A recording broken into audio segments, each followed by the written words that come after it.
Hello friends, তোমরা সবাই কেমন আছো? আশা করি খুব ভালো আছো। আমিও খুব খুব খুব ভালো আছি। সুস্মিতাস ব্লগে তোমাদের অনেক অনেক ওয়েলকাম এবং অনেক অনেক ভালোবাসা। আজকে হচ্ছে উল্টো রথ। উল্টো রথে সবাইকে জানাই ভালোবাসা এবং শুভেচ্ছা। আজকে প্রত্যেকে রথ টানো এবং খুব মজা করো। তো আমরাও আগের দিন গেছিলাম আদ্যাপীঠের রথ দেখতে, রথের দিনকে তো দেখতে পাইনি। তো আজকে উল্টো রথের দিন দেখতে যাচ্ছি। তবে আজকেও মনে হচ্ছে পাবো বলে মনে হচ্ছে না, কারণ ছেলেকে রেডি করতে খাওয়াতে লেট হয়ে গেছে। তাও যাচ্ছি, যদি আমরা আদ্যাপীঠের রথ দেখতে পাই অবশ্যই তোমাদের সাথে শেয়ার করব। দেখতে দেখতে চলে এসেছি আদ্যাপীঠ মায়ের মন্দিরের সামনে। তো আদ্যাপীঠ মায়ের মন্দিরের সামনে যেহেতু বাইকটা রাখা যাচ্ছিল না, সেহেতু কিছুটা দূরে আমরা বাইকটা রেখে আমরা হেঁটে হেঁটে যাচ্ছিলাম মন্দিরের উদ্দেশ্যে। তখনই চোখে পড়লো যে রথ যাচ্ছে। এবার সেই রথটা খুব সুন্দর করে ফুল দিয়ে সাজানো ছিল এবং আমরা কিছুক্ষণ দাঁড়িয়ে দেখছিলাম। তারপরে চলে এসেছি আদ্যাপীঠ মন্দিরের উদ্দেশ্যে। এটা হচ্ছে আদ্যাপীঠ মন্দিরের গেট। গেট দিয়ে আমরা ঢুকছি। তো রথ বেরিয়ে গেছে, কিন্তু তখন অবধি রথ ঢোকেনি। তো আমরা মন্দিরের ভেতরেই ঢুকছিলাম। তো হলুদ রঙের যে সামনেই বিল্ডিংটা রয়েছে, ওটা হচ্ছে মন্দিরের হল ঘর। এখানে ছোট বড় বিভিন্ন রকমের প্রোগ্রাম হয়, ঠাকুরের প্রোগ্রাম বা যাই হোক, সমস্ত রকম প্রোগ্রাম ওই হলটাতে হয়। তো ওইখানে দাঁড়িয়ে দেখলাম প্রচণ্ড ভিড়, প্রচণ্ড লোকজন রয়েছে, মানে রথ আসার অপেক্ষায় সবাই। তারপরে এই যে হলুদ বিল্ডিংটা রয়েছে, এখানে হয়েছে চিকিৎসা হয় বিভিন্ন রকমের, বড় বড় ডাক্তাররা বসে, এখানে চিকিৎসা হয়। আর একটা জিনিস তোমাদের দেখাচ্ছি, তোমরা দেখতে পারবে ওই যে ওপর থেকে দেখো, ওই বিল্ডিংয়ের ওপর থেকে লজেন্স ছোড়া হচ্ছে। এবার ওই লজেন্সগুলো হচ্ছে ঠাকুরের লজেন্স, মানে যেগুলো প্রসাদী লজেন্স আমরা বলি, এই প্রসাদ আর কি, ঠাকুরের লজেন্সগুলো ছোড়া হচ্ছে এবং সবাই বড় ছোট সবাই নির্বিশেষে সেই চকলেটগুলো কোড়াচ্ছে। এবার আমরা চলে এসেছি এদিকে বলতে এটা হচ্ছে মায়ের ছোট মন্দির, পাশে রয়েছে শিব মন্দির। আর এইখানে সিঁড়িগুলোতে অনেকেই বিশ্রাম নিচ্ছিল। আমিও ছেলেকে নিয়ে একটু বসেছিলাম রথ আসার অপেক্ষায়, কারণ রথ মানে প্রায় ঘন্টা দেড়েক পরে ঢুকেছে। রথ দেখার অপেক্ষায় ওইখানে বসেছিলাম আর দেখছিলাম ছোট ছোট ছেলে মেয়েরা খুব সুন্দর করে রথ টানছে, যেটা দেখে আমার ছেলে খুব আনন্দ পাচ্ছিল। তোমরা দেখতেই পাবে একটু পরেই যে এক এক করে ছোট ছোট বাচ্চারা রথ টানছে। আর আমি মন্দিরও দর্শন করলাম, মায়ের ছোট মন্দির যেটা হয় দর্শন করলাম, শিব ঠাকুরের মন্দিরও দর্শন করলাম। দর্শন করে এই যে এবার এটা দেখছো, এটা হচ্ছে নাট মন্দির। এখান থেকে মায়ের সন্ধ্যা আরতি দেখা যায় বা মায়ের নাম কীর্তন বসে দেখা যায়। এটাই হচ্ছে নাট মন্দির আদ্যাপীঠের। আর ওই যে এইটা হচ্ছে অফিস ঘর, হলুদ রঙের যে জায়গাটা, এটা হচ্ছে অফিস ঘর। এখানে মানে প্রসাদের কুপন কাটা হয় বা কোনো রকম অফিসিয়ালি যোগাযোগ করা হয়। ওই যে বলেছিলাম বসে থাকলে প্রচুর রথ দেখছিলাম, ছোট ছোট ছেলেমেয়েরা রথ টানছে, একতলা দোতলা তিনতলা বিভিন্ন রকম সাজিয়েছে রথগুলোতে। এবং ছোট্ট ছোট্ট পুচকে পুচকে বাচ্চাটা যে রথ টানছে, আমার ছেলে তো তাকিয়েই রয়েছে হা করে।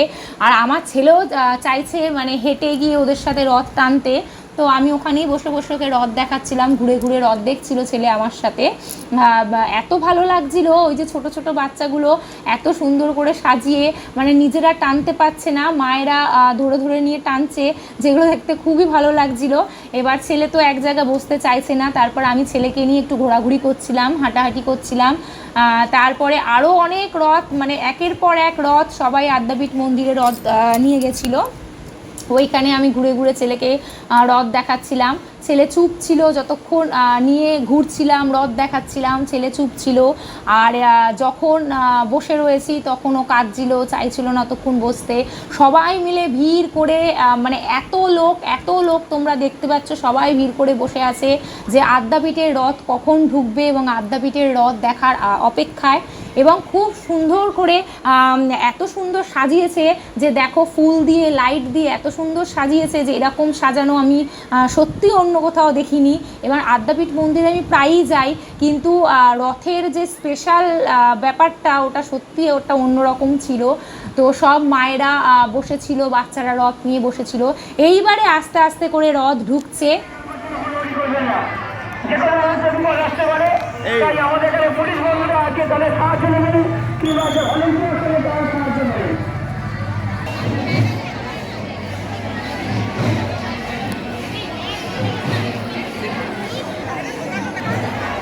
আমরা একটু ওইদিকে ছিলাম, ওইদিকে পেছন দিকে আর কি মায়ের বড় মন্দিরের সামনে সামনে ছিলাম আমরা। তারপরে দেখলাম যে সবাইকে সরিয়ে দেওয়া হচ্ছে, তখনই বুঝলাম রথ ঢুকছে। তো প্রচুর ভিড় তোমরা দেখতে পাচ্ছ।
কখন আসবে এই অপেক্ষায় ছিলাম। তো মিনিট 5-এর মধ্যেই তারপরে রথ ঢুকে যায়। তো সবাইকে সাইড করে দেওয়া হয়। সে এক অপূর্ব দৃশ্য, মানে এত লোক অপেক্ষা করছে রথের জন্য, মানে নিজের চোখে যদি কেউ না দেখে বা না ওখানে উপস্থিত থাকে, সেই যে একটা মনের মানে আনন্দ ভাব, সেটা কেউ উপভোগ করতে পারবে না। আমি মানে বলে বোঝাতে পারবো না যে ওইখানে দাঁড়িয়ে থেকে যখন রথ আসছিল তার আগে সবার যে একটা আনন্দ, সেই আনন্দের যে মানে জয় জগন্নাথ বলে সবাই হাত তুলেছে, চিৎকার করছে, উলুধ্বনি দিচ্ছে, তারপরে কীর্তন হচ্ছে, সেই ইয়েটা সত্যি বোঝানো যাবে না বলে। আদ্যাপীঠ মন্দির ছেড়ে বেরানোর সময় দেখছি আরও আর একটা রথ নিয়ে বেরোচ্ছে সবাই, এবং খুব সুন্দর করে সাজিয়ে প্রচুর লোক সেই রথটাকে নিয়ে বেরিয়েছে। এবং আমি ছেলেকে রথটা দেখালাম, নিজে দেখলাম, তোমাদের দাদাভাইও দেখলো দাঁড়িয়ে বেশ কিছুক্ষণ। এই রথটা মানে আমাদের বাড়ির কাছাকাছিই থাকে।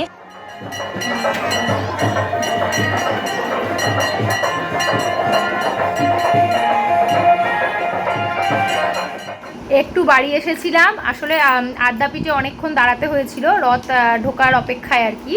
তো অনেকক্ষণ ছিলাম ওখানে, তারপরে একটু বাড়ি এসেছিলাম বিশেষ কারণে, সেটা হলো ছেলে পটি করেছে, পটি পরিষ্কার করলাম, করে ওকে প্যান্ট পরালাম নতুন করে, করে ওর বাবার মানে গেঞ্জিতে একটু বাথরুম করে দিয়েছিল, সেই গেঞ্জিটাকে চেঞ্জ করা হলো, করা হয়ে এবার আবার আমরা একটু বেরোচ্ছি। আমাদের বিশেষ কয়েকটা কাজ আছে, সে কাজগুলো হয়নি, এবার কাজগুলো করে বাড়ি ফিরবো। ছেলের পটির জন্যেই ফিরেছিলাম। আমি এটা খুলিও নি, এটা রেখেই আমি সব করলাম পটি পরিষ্কার। এবার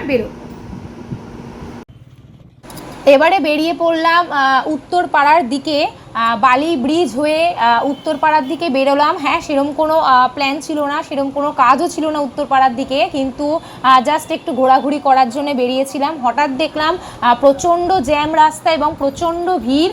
তারপরে চোখে পড়লো যে রথ আসছে উত্তরপাড়ার দিকে, একটা রথ ওখানে দেখলাম খুব সুন্দর সাজিয়েছে, ভীষণ সুন্দর সাজিয়েছে, সবাই রথের দড়ি টানছিল। আমরা আর বাইক থেকে ভিড়ে বাচ্চা নিয়ে নামার সুযোগ পাইনি, দাঁড়িয়ে দাঁড়িয়ে দূর থেকেই দেখছিলাম বাইকেই। তো ভীষণ সুন্দর রথ সাজিয়েছে, খুব সুন্দর লাগলো উত্তরপাড়ার মানে রথটা। তারপরে আস্তে আস্তে করে আমরা উত্তরপাড়ার দিকে একটু ঘুরপাক খাচ্ছিলাম, ঘুরপাক খেতে খেতে সেরকম কোনো কাজ ছিল না। তারপরে আবার আমরা দক্ষিণেশ্বরের দিকেই ব্যাক করি, কারণ আমাদের টুকটাক একটু বাজারঘাট ছিল, পরের দিনের কিছু মুদি মাল সামগ্রী কিছু কেনার ছিল, একটু মাংস কেনার ছিল পরের দিন রবিবার রান্না করার জন্য। ব্যাস এতটুকুই ছিল সেদিনের ঘোরাঘুরি। আমাদের ঘোরাঘুরি আজকের মতো কমপ্লিট হলো। তো প্রায় রাত হয়ে গেছে, 9টা বেজে গেছে। তো এই জাস্ট বাড়ি ঢুকলাম। মানে ঘোরাঘুরি বলতে জাস্ট একটুখানি ঘুরলাম, তারপরে কিছু বাজার ছিল মানে আগামীকালের জন্য কিছু মানে আলু পেঁয়াজ কিছু সামগ্রী কেনার ছিল, মুদিমাল। তো এই সমস্ত জিনিস কিনলাম, কিনে কিটে একটুখানি খাবার টুকটাক খেলাম, খেয়ে এই বাড়ি ঢুকলাম। ছেলে তো আবার যথারীতি বাড়িতে ঢোকা মাত্রই কাঁদতে শুরু করে দিয়েছে, ও বাড়ি ঢুকবে না, ও প্রতিদিন তাই করছে, বাড়ি ঢুকেই কাঁদছে যে ও বাড়ি ঢুকবে না। আর রাস্তায় আজকে দেখছি সবাইকে, কেউ যদি ওকে টাটা করে দেখছি তাকেও টাটা করছে, তারপরে এই যা এরম করে কথা বলছে। এবার দোকানে দাঁড়িয়েছিলাম, এবার সমানে দেখছি সবাই ওকে আদর করছে, ও মানে এটা সেটা ধরে টানাটানি করছে, টাটা করছে, সমস্ত কিছু। তো চলো আজকে এখানেই টাটা, দেখা হচ্ছে নতুন আরেকটা ব্লগে। আমার ভিডিও ভালো লাগলে অবশ্যই আমার চ্যানেলটাকে সাবস্ক্রাইব করে দিও। টাটা।